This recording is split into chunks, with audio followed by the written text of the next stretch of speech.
Oke, halo dan selamat datang kembali di Tutorial Godot Indonesia bersama dengan saya Sulaiman Santoso. Dan teman-teman, di video kali ini kita pengen belajar bagaimana untuk melakukan styling pada UI kita. Jadi kita bisa mengubah UI kita yang tadinya seperti ini menjadi seperti ini. Atau misalkan kita menggunakan hal yang lain, kita bisa berubah style kita menjadi seperti ini. Nah, teman-teman, kalau misalnya kita membuat sebuah game, seringkali kita pengen punya button yang sama, baik di layar depan di bagian menunya ataupun di dalam gameplay kita. Kalau kita pengen punya button semuanya sama, kalau kita pengen punya panel pengen warnanya sama, pengen bentuknya sama, pengen fontnya sama begitu ya teman-teman ya. Nah, gimana caranya kalau kita pengen bikin seperti itu supaya kita nggak perlu ngeset satu persatu buttonnya, nggak perlu ngeset satu persatu labelnya. Karena kan kalau sekarang kita pengen ngubah label, fontnya gitu ya, kita kan harus ke font, bagian font gini, kita harus bikin dynamic font, kita klik dynamic fontnya, kita pilih fontnya, kita kasih fontnya, baru berubah. Nah, kalau kita pengen melakukan seperti ini, tapi untuk banyak labelnya, kalau untuk banyak buttonnya, tentu saja nggak visible ya, tidak tidak efisien begitu kalau kita pengen melakukan hal itu kalau kita ubah satu persatu. Nah, Godot menyediakan sebuah konsep namanya themes, teman-teman, untuk mengatasi hal itu. Jadi supaya UI kita itu bisa konsisten untuk satu game kita. Dan kalau kita pengen misalkan mengubah UI kita, misalkan ada hari raya A atau hari raya B, begitu kita pengen mengubah supaya sesuai warnanya atau sesuai temanya, kita bisa bikin satu tema baru untuk UI kita, dan satu kali klik atau satu kali ubah, kita bisa mengubah semua tema daripada UI elemen kita ini. Nah, gimana caranya? Saya akan pilih di sini, saya punya struktur seperti ini ya teman-teman. Kita punya example UI, ini node control, kita punya panel, kita punya center container, kita punya VBox container, dan di dalam VBox container ini saya punya macam-macam node UI yang saya tambahkan gitu, randomly gitu ya teman-teman ya. Nah, kalau kita pengen mengubah tampilan daripada seluruh UI elemen saya, maka sebaiknya kita ngubahnya di paling atas, teman-teman, supaya yang bawahnya semua kena. Jadi kalau kita ubah yang di atas ini, kalau kita kasih tema di atas ini, maka semua yang bawah ini akan mendapatkan tema yang sama. Oke, gimana cara kita nambahin temanya? Di sini setiap control node akan punya sebuah properti namanya themes. Nah, themes ini isinya bisa kita isi menggunakan new themes. Di sini kita bisa bikin sebuah new themes. Kita akan bikin ya new themes. New themes ini kalau kita klik, dia akan keluar something like this. Apakah ini? Nah, ini teman-teman di sebelah kiri ini adalah previewnya, default preview. Jadi kalau kita ngubah styling, kalau kita ngubah themes, kalau kita ngubah settingan di dalam tema kita, perubahannya akan terlihat di sini, supaya kita nggak repot-repot tahu, oh kayak gimana sih perubahannya, oh jadi kayak begini loh, gitu ya. Kita bisa lihat hasilnya, perubahan kita di sini. Oke? Nah, ada button apa aja di sini, teman-teman? Kita ada button save, ada save as, ada manage item, kita punya add preview, kita punya plus, show default, override. Oh, nanti kita bahas satu persatu. Yang pertama paling penting adalah save dan save as. Kita akan save, misalkan namanya tim 1. Kita punya nama tim 1 di situ.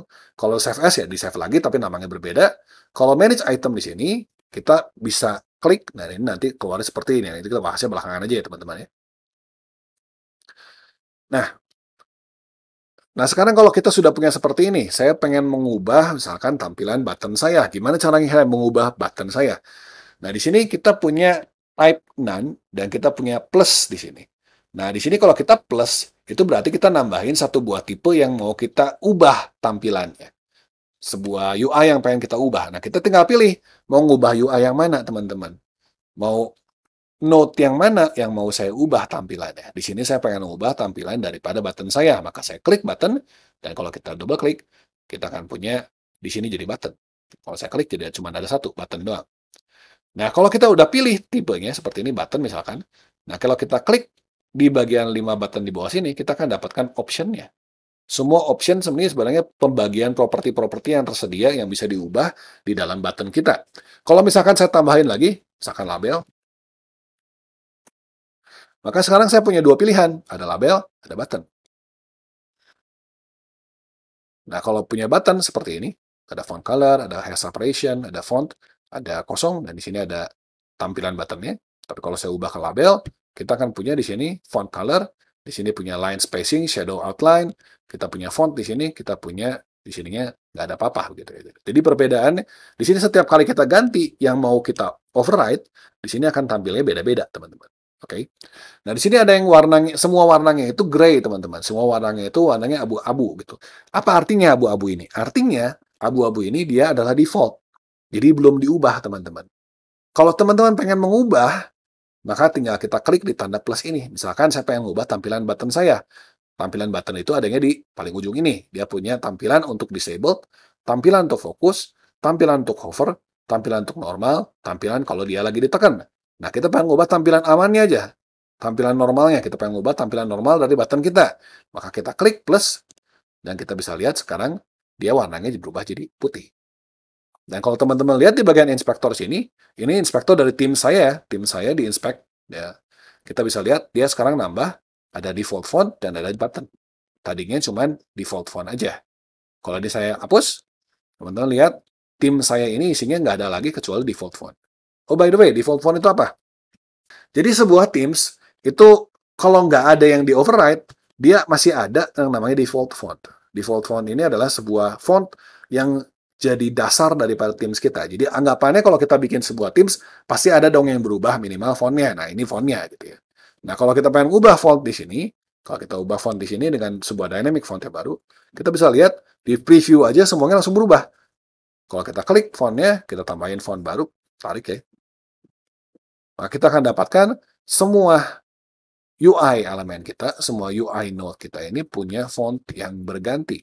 Jadi teman-teman boleh ganti di buttonnya aja, atau teman-teman bisa ganti di default font ini jadi font global untuk semua Teams ini, gitu ya. Nah, ini beda dengan kalau misalkan, saya hapus aja coba ini, saya clear.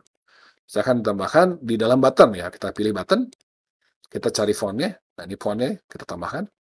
Nah, di sini kita punya default font, sekarang kita ganti button di fontnya aja. Kita ganti fontnya doang, kita bikin dynamic font,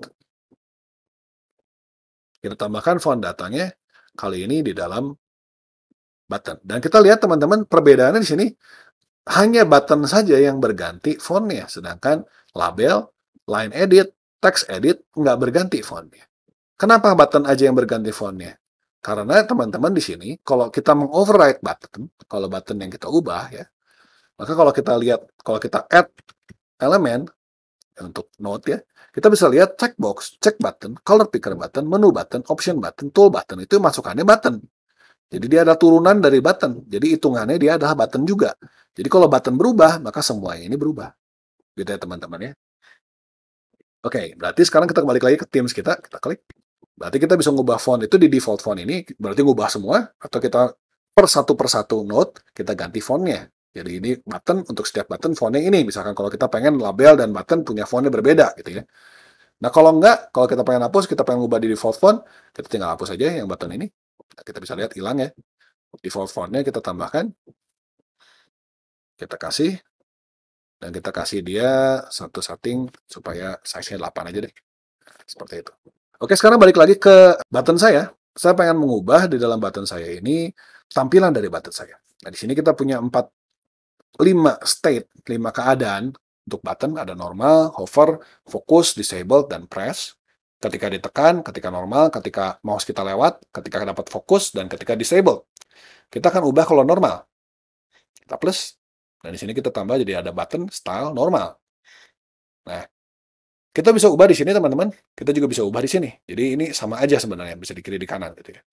Nah, saya pengen menambahkan di sini nom normal saya ini ada 4 buah tipe style untuk button saya ini. Ada empty, ada flat, ada line, ada tekstur. Kalau tekstur berarti nanti buttonnya menggunakan gambar belakangnya. Jadi kita punya gambar sendiri. Line jadi sebuah garis, empty jadi kosong. Kalau flat berarti jadi kotak dengan warna yang flat. Nah, ini karena kita nggak punya tekstur, kita bikin yang flat aja. Begitu saya klik jadi style box yang flat, kita bisa lihat buttonnya berubah jadi warna yang abu-abu ini. Karena kalau kita klik di style box-nya, kita bisa set warnanya. Misalkan di sini saya pengen ganti warnanya jadi merah deh. Merah seperti itu misalkan. Nah, di sini teman-teman ada detail-detail lain yang bisa kita ubah di bawah sini. Jadi, untuk setiap pilihan, untuk misalkan normal, ada pilihannya di sini kan kita bisa ubah-ubah lagi di sini ya. Pilihannya, kita bisa ubah lagi misalkan bordernya, mau kayak kasih border, misalkan 5, biar tebal. Bisa kan? Kita bisa kasih dia corner radius, misalkan kita pengen dia jadi kayak bulat ujungnya. Kita bisa bikin seperti itu. Kita bisa bikin bordernya warnanya ganti, misalkan jadi hitam, atau misalkan jadi kuning gitu ya. Kita bisa aja ganti seperti itu, walaupun nggak bagus begitu ya, di abu aja ya. Jadi ada banyak-banyak pilihan-pilihan lain yang bisa teman-teman ubah di dalam sini. Kalau teman-teman balik lagi ke atas, ke Teams-nya lagi, teman-teman bisa pilih ke sini. Dia back di sini ya. Go to previous edited object, jadi kita bisa klik di sini buat back. Dan teman-teman bisa dapatkan balik lagi dia ke tim 1 res, tim 1 T-res gitu ya di sini ya. Nah, kalau misalkan saya pengen mengubah juga, kita bisa ubah juga gambarnya. Misalkan contohnya di dalam check button, checkbox ya, checkbox ini ya. Kalau saya pengen mengubah checkbox ini nih, gambarnya pengen saya ubah, gimana caranya? Kita tambahkan lagi sebuah checkbox ini. Jadi kita punya 3 button, checkbox, dan label. Tapi untuk label di sini saya nggak ada yang override. Biarin ya, nggak apa-apa ya. Kita pindah sekarang ke checkbox. Kita bisa tambahkan override di mana? Kita lihat aja ada apa aja di sini. Font color, ada height separation, ada font, ada gambarnya. Nah, di sini gambarnya kita pengen ubah. Apa yang mau kita ubah? Kita ubah 2 aja. Check dan unchecknya. Di sini tadinya kotak ya, kotak sama checklist begini ya. Kita ubah sekarang, kita klik unchecknya, kita klik checknya. Nah, teman-teman bisa bisa ubah di sini. Kalau kita lihat di sebelah kanan juga muncul jadinya checkbox, icon, keluar cek dan uncheck ini. Atau teman-teman bisa langsung ubah di sini. Nah, kali ini karena tadi udah coba berubah di inspektor, sekarang saya langsung ubahnya di sini ya. Kita akan ambil unchecknya, kita taruh sini. Nah, kita ubah checknya, kita taruh seperti ini. Nah, sekarang saya punya button seperti ini. Nah, kalau kita pengen cobain ngetes di scene kita, bisa aja langsung gitu ya, tapi bisa juga teman-teman kita bisa yang namanya add preview. Kalau kita add preview di sini, kalau kita klik add preview, saya bisa pilih scene saya yang tadi saya punya, scene sini, saya klik, dan kita bisa punya 2 window sekarang, default preview dan kalau keluarnya di scene 1 kan jadi kayak gimana. Jadi kita bisa langsung menggunakan scene kita ini, kita bisa langsung scene-nya kita pilih gitu buat, jadi kita nyobain langsung di dalam scene kita gitu ya. Tampilannya kayak apa sih? Gitu. Oke, jadi sekarang kalau misalkan kita balik lagi ke sampel UI, teman-teman, kita bisa ganti Teams kita dengan apapun. Kalau misalkan teman-teman pengen di sini ganti Teams-nya menggunakan Teams yang lain, tinggal ganti aja, tarik aja Teams yang baru, dan kita punya tampilan yang baru. Kalau kita pengen pakai Teams lagi, kita new Teams lagi ke sini. Kita pengen pakai Teams satu yang lagi, kita pengen Teams satu yang lain, jadi begini. Jadi benar-benar teman-teman punya kendali yang sangat besar di dalam Godot gitu yang untuk mengubah tampilan dari UI kita gitu ya. Oh, ada satu hal yang kita lupa tadi belum ngomongin ya. Jadi kalau teman-teman di sini di manage item, tadi kan kita nambahin si checkbox, button, dan label itu secara pilih ya. Kita milih di sini, kita pilih satu persatu gitu kan. Tapi kalau teman-teman pengen mengubah semuanya, kalau pengen mengubah semua UI elemen yang ada, teman-teman bisa pilih manage item di sini, dan bisa import item di sini. Jadi kita bisa import semua yang ada dengan warna-warnanya sekaligus sesuai dengan default theme yang ada saat ini. Jadi themes yang kalau misalnya teman-teman mengubah themes yang ada defaultnya, ini defaultnya seperti ini. Kalau teman-teman pengen pilih semuanya pengen di override, tinggal select all, import aja. Kalau kita import, kita akan override semuanya. Jadi kalau kita import di sini, kita import, ya, kita close anyway, kita bisa lihat semua buttonnya ini udah ganti lagi dan semuanya di override. Kalau teman-teman lihat di sini, kita jadi punya semuanya. Semua UI elemen yang ada di sini. Jadi kalau kita pengen ngubah, kita bisa ubah di situ. Itu kalau manage item ini berarti kita bisa ngambil dari default themes, kita bisa ngambil dari editor themes, atau kita bisa ngambil dari another themes. Jadi kalau teman-teman udah punya themes lain, pengen diimport, kita tinggal masukin aja ke sini. Misalkan contohnya kita ambil yang si example themes. Nah, kita bisa lihat di dalam example themes cuma ada 3 yang kita override, button, checkbox, dan panel. Nah, bisa kita import, tinggal kita klik aja, dan kita import, kita close. Nah, sekarang kita akan punya sebuah themes yang udah sesuai dengan si new themes yang tadi gitu ya. Dan kalau saya manage item lagi, kita juga bisa ke editor themes. Kalau editor themes ini berarti themesnya sesuai dengan yang ada di editor kita, di dalam Godot kita, dalam editor Godot kita. Jadi kita bisa pilih aja, jadi semua juga bisa, select all, with data juga bisa, import selected.